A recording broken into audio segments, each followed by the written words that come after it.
Teleamazonas presenta 24 horas con Liz Valareso y María Gracia Costa. Amigos, buenas tardes, bienvenidos a 24 horas. Atención, el gobierno anunció un plan de pagos para proveedores y ofrece cumplimiento con los sueldos del sector público. Lo harán con la llegada de recursos de China y del Fondo Monetario Internacional. Hola María Gracia, ¿cómo estás? Buenas tardes. ¿Cómo estás? Hola Liz, amigos, muy buenas tardes. El anuncio lo hicieron el presidente y el ministro de Economía. Además dijeron con esos nuevos créditos se ampliará el bono de asistencia para personas vulnerables. Empezamos la emisión central con esta noticia. Con el Frente Económico, el presidente de la República revisó las cifras del país y anunció la llegada de recursos. Un crédito de excepción del Fondo Monetario Internacional permitirá que el país acceda a 6.500 millones de dólares. Y durante este año llegarán 2.000 millones provenientes de un crédito multilateral con China. Es el camino correcto y que con esos nuevos recursos que van a venir nos permitirán en primer lugar ponernos poco a poco al día en los atrasos que estaban pendientes. En el caso de los salarios vamos a empezar a pagar con mayor regularidad de la de meses anteriores un sector clave como es el de educación, particularmente educación de la sierra que ya tiene inicio de clases. En el caso de proveedores también estamos haciendo análisis de priorización para garantizar que las personas que más necesitan sean las más beneficiadas. Con quienes no dejaron de estar al día en salarios fue con aquellos que están en la primera línea, es decir, médicos, policía y personal de Fuerzas Armadas. Anunciaron que los recursos que se inyectarán a la economía ecuatoriana también permitirán que el gobierno amplíe el bono para quienes perdieron el empleo. Estamos entrando, no cabe ninguna duda, en una fase de reactivación. El ritmo que le vayamos dando a la reactivación va a depender bastante de todos nosotros. Las ventas tuvieron un importante deterioro y la economía se frenó. Por esto promueven la reactivación económica y aseguran que las cosas están mejorando. El país tiene una balanza comercial positiva y los depósitos en banca privada incrementaron un 6%, superando los 32.000 millones. Esta llegada de nuevos recursos, nuevamente poniendo en el lado cualitativo, nos permite proteger a los más pobres. En un escenario como el que vive el mundo, vamos a ver que las cifras de pobreza se van a deteriorar en todos los países. El Ecuador no va a ser la excepción. Además, resaltaron que con las últimas noticias y desembolsos el mercado mundial mejoró la calificación del Ecuador. El riesgo país bajó en más de 630 puntos y salimos de la expectativa de un potencial default. En Quito, María Gracia Costa, 24 horas. Y esta mañana se concretó la aceptación de la candidatura del penúltimo binomio presidencial. El Consejo Nacional Electoral espera la presencia de Fuerza Ecuador y un eventual nuevo candidato a la vicepresidencia en lugar de Rafael Correa. Freddy Paredes informa. Hasta este mediodía se completó la aceptación de las candidaturas de 15 binomios presidenciales y un candidato a la presidencia de la República. Esta mañana se acercó hasta las instalaciones del Consejo Nacional Electoral el binomio del Movimiento Construye, ex ruptura de los 25. El binomio está encabezado por el actual ministro de Cultura, Juan Fernando Velasco, y Ana María Pesantes para la vicepresidencia de la República. Se acercaron hasta estas instalaciones y formalmente aceptaron la candidatura presidencial. Nosotros no somos candidatos todavía, yo soy ministro de Cultura y mis funciones están ahí, simplemente hemos cumplido con el proceso formal de aceptación de la postulación del Movimiento Construye. El Consejo Nacional Electoral aguarda aún la presencia del binomio de Fuerza Ecuador, que desde ayer ha comprometido su presencia, pero que no la ha concretado. El tema es que teóricamente hasta las 12 de la noche de este día miércoles concluye el plazo para que las diferentes organizaciones políticas acepten la candidatura de los candidatos a nivel nacional y provincial respectivamente. Otro tema que queda pendiente es qué pasa con Centro Democrático, que ha aceptado el candidato a la presidencia Andrés Arauz esta precandidatura, pero el Consejo Nacional Electoral no ha dado por recibida la aceptación del expresidente Correa para la vicepresidencia.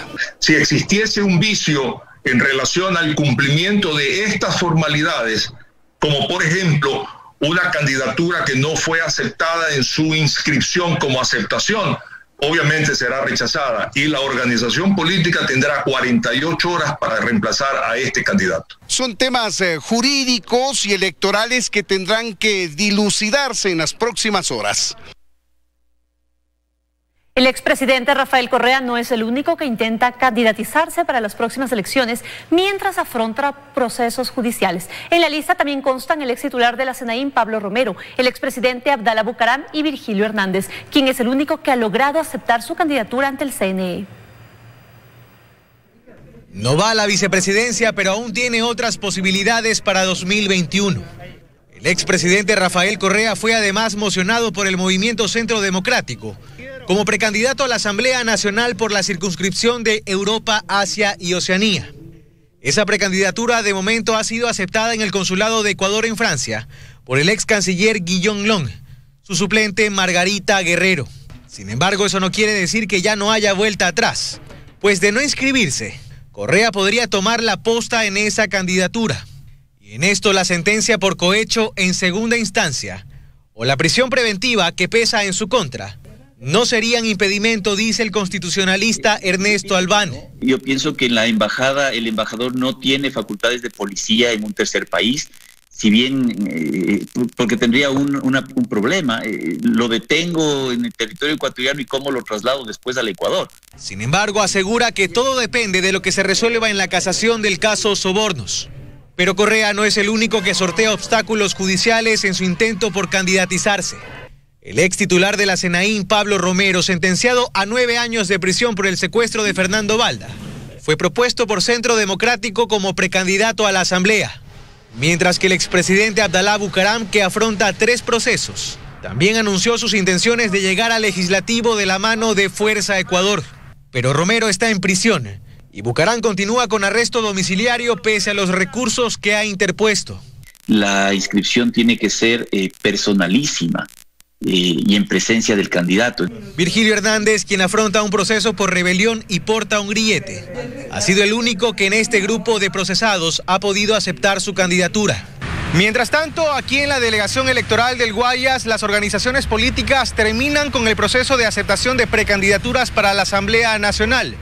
Hasta el mediodía, más del 90% de las que están en lista han cumplido con este trámite. Varios postulantes aún tienen pendiente la entrega de documentos. El movimiento Construye, antes ruptura de los 25, debe presentar a sus precandidatos a la Asamblea en las próximas horas. Nosotros estamos esperando que a partir del 18 de septiembre al 7 de octubre los movimientos y partidos políticos puedan ya inscribir las candidaturas y por ende ya la Junta Provincial, en este caso en la provincia del Guayas, tendría que calificar o no esas candidaturas. Así avanzan los días en el calendario electoral. En Guayaquil, Carlos Acoto, 24 horas. Los ciudadanos deberán tener en cuenta que en las próximas elecciones vuelve el voto en plancha. Un analista y un experto electoral coinciden en que este método podría favorecer a los grandes movimientos con mayor identidad.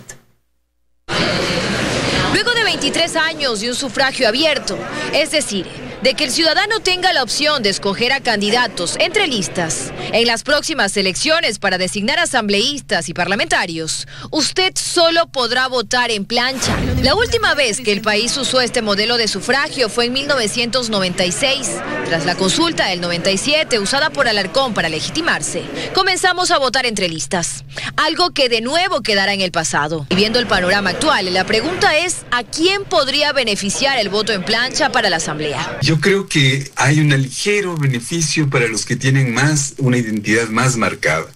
Y despersonaliza la votación. Y entonces, ¿quiénes son los que tienen más beneficio en esto? Aquellos que tienen una imagen más construida, una imagen más armada, como lista. No como cada una de las personas que están presentes ahí. Aunque el haber cambiado el método de Hunt por el de Webster, por el contrario, favorece a una mayor representatividad de las minorías. Pero al mismo tiempo le resta gobernabilidad a un municipio o a un gobierno, ya que dispersa mucho el voto. Por eso coinciden, es aún más importante el orden de los candidatos en las listas. El votante no va a incidir en quién está primero en la lista. La lista como va presentada la que sale.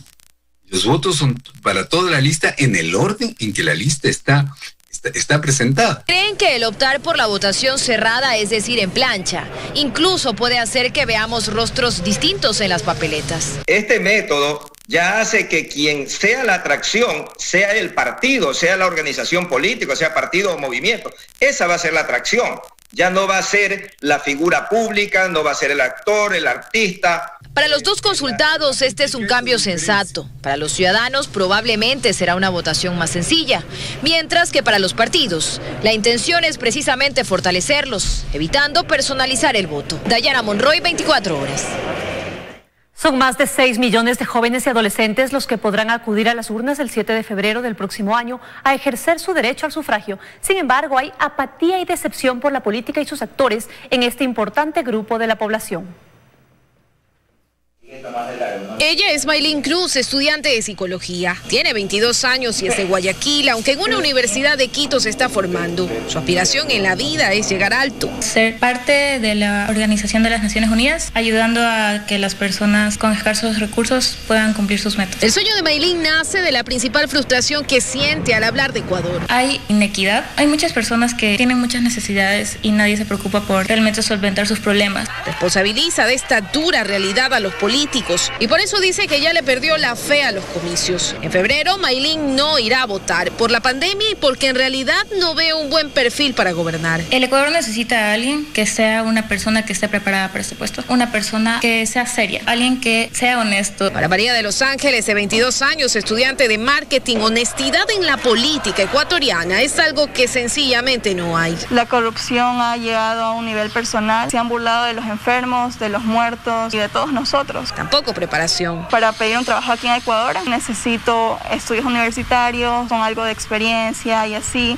Y para ser asambleísta no necesitas nada de eso. Y mucho menos seriedad. Pone como ejemplo la larga lista de precandidatos que actualmente hay. Siento que nuestro futuro se puede ver afectado. Es una burla de parte de las personas que están queriéndose lanzar, están concentrándose en sus intereses. Josué, egresado de ingeniería de 23 años, tampoco irá a las urnas. Si lo hacen opcional, no. En el país hay apatía política juvenil. Se evidencia en el ausentismo del voto joven en los recientes procesos electorales. En el 2019, por ejemplo, llegó al 20,1%. Yo no escucho nada que ellos quieran promover en base a la mejora común. Nadie habla del futuro, acota Iván, ingeniero en telemática con 29 años de edad. Más bien se basan en la coyuntura actual, no tienen claro su panorama. Siente que a los políticos ecuatorianos poco les preocupa la educación cuando considera que debe ser tema principal. La única forma de salir adelante es con la educación. Pero pese a la decepción que siente, Iván sí irá a votar. Porque ese día es donde nosotros decidimos. Son más de 6 millones de centennials y millennials los que podrán acudir a las urnas el 7 de febrero del próximo año a cumplir con ese compromiso ciudadano. Y su voto será más que importante. Podría ser determinante si consideramos que de 13.099.150 ecuatorianos que conforman el padrón electoral, el 45,8% son jóvenes, como Maylin, María de Los Ángeles, Josué e Iván. Luisa María Heredia, 24 horas. Estamos de regreso con más información. Para mañana está prevista la instalación de la audiencia de casación del caso Sobornos, donde los abogados de 15 de los involucrados deberán sustentar sus pedidos. Es el último recurso legal que le queda a los procesados, entre ellos Rafael Correa, antes de que la sentencia quede ejecutoriada. El escenario, nuevamente una sala del mezanine de la Corte Nacional de Justicia. Allí se dará el inicio de lo que podría ser el fin del caso Sobornos. A las 10 de la mañana de este jueves está previsto que se instale la audiencia de casación, donde los conjueces de la Sala Penal de la Corte Nacional de Justicia, Lauro de la Cadena, José Layedra Bustamante y Milton Ávila Campoverde, escucharán a los abogados de 15 de los procesados, en el que es el último recurso que tienen antes de que la sentencia quede ejecutoriada. Uno de los recursos admitidos a trámite fue el del expresidente Rafael Correa, sentenciado a 8 años de prisión, quien ha expresado su intención de participar en las próximas elecciones. El resultado de la audiencia de casación también podría ser determinante para su futuro político, pues de negarse la casación, perdería sus derechos de participación durante el tiempo de la pena. También están sentenciados a 8 años de prisión el ex vicepresidente Jorge Glass, quien se encuentra cumpliendo otra pena en la cárcel de La Tacunga. La ex ministra María de los Ángeles Duarte, refugiada en la Embajada de Argentina. Alexis Mera en arresto domiciliario. Vinicio Alvarado en Venezuela. La asambleísta Viviana Bonilla y el ex legislador Cristian Viteri, de quienes se desconoce su paradero. Se revisará además la sentencia de los 10 empresarios procesados. En el caso Sobornos, Pamela Martínez recibió una sentencia de 38 meses y 12 días de prisión por cooperación eficaz. Y Laura Terán de 3 meses, 6 días como cómplice. Según la Fiscalía y las instancias inferiores, se habría creado una estructura en la que los empresarios entregaban dinero a través de cruce de facturas o en efectivo a funcionarios públicos que formaban parte del gobierno anterior para ser beneficiarios de contratos con el Estado. El mismo día de la audiencia de casación del 13 de septiembre, habrá una resolución oral. Luego la misma será notificada por escrito. De ahí los procesados tendrán 3 días para pedir aclaración y ampliación de la sentencia. Después de resolver estos últimos pedidos, para quienes se declare con lugar la casación, no se ejecutará la condena. Al contrario, si se niega la casación y se confirma el fallo de las 2 instancias anteriores, la sentencia quedará finalmente ejecutoriada. Para concretarlo, el expediente deberá volver a los jueces de segunda instancia y luego a los jueces de primera instancia. Dayana Monroy, 24 horas. 2 de los principales procesados dentro del caso que investiga corrupción en la construcción del hospital de Pedernales rinden versión hoy. En horas de la mañana rindió versión el ex asambleísta Daniel Mendoza. Nos informa Daniela Valencia. Por cerca de 2 horas, el exasambleísta Daniel Mendoza amplió su versión dentro del proceso que se sigue en su contra por el delito de delincuencia organizada aquí en las instalaciones de la Fiscalía General, una causa que involucra a 19 personas y que estaría relacionada con la fallida construcción del hospital de Pedernales. Durante la diligencia, nombró en varias ocasiones al también procesado legislador Eliseo Azuero. El mismo Eliseo Azuero me comentó que había sido adjudicada por segunda ocasión la obra del hospital Pedernales, ante lo cual le solicité de que ser posible pudiéramos coordinar lo relacionado a la mano de obra local que sería necesaria llegando el momento de dicha construcción. Durante su versión también mencionó una supuesta intromisión dentro del servicio de contratación de obras SECOP. En alguna otra ocasión, conversando con el asambleísta Azuero, me supo informar, o mejor dicho, me contó, que estaba tomando control de la institución recomendándole al recientemente posesionado ingeniero Tamayo otros perfiles profesionales, como es el caso que hacía las veces del subdirector ingeniero Jorge Yalil, recomendado también por el asambleísta Azuero. Según Fiscalía, el consorcio Pedernales Manaví desvió cerca de $8 millones hacia la estructura que estaría encabezada por el exasambleísta Daniel Mendoza. Dentro de este proceso, en horas de la tarde, ampliará su versión el legislador Eliseo Azuero a través de vía telemática. La Corte de Justicia de Pichincha convoca para el próximo lunes 7 de septiembre a las 11 de la mañana la audiencia de revisión de medidas cautelares que pesan en contra de la prefecta de Pichincha, Paola Pavón. Esta habría tenido intenciones de buscar asilo político y evadir a la justicia en el caso de rebelión que enfrenta por los hechos de octubre del 2019. La diligencia se realizará por pedido del fiscal Alberto Santillán, a cargo de este caso y quien informó de las intenciones de la prefecta.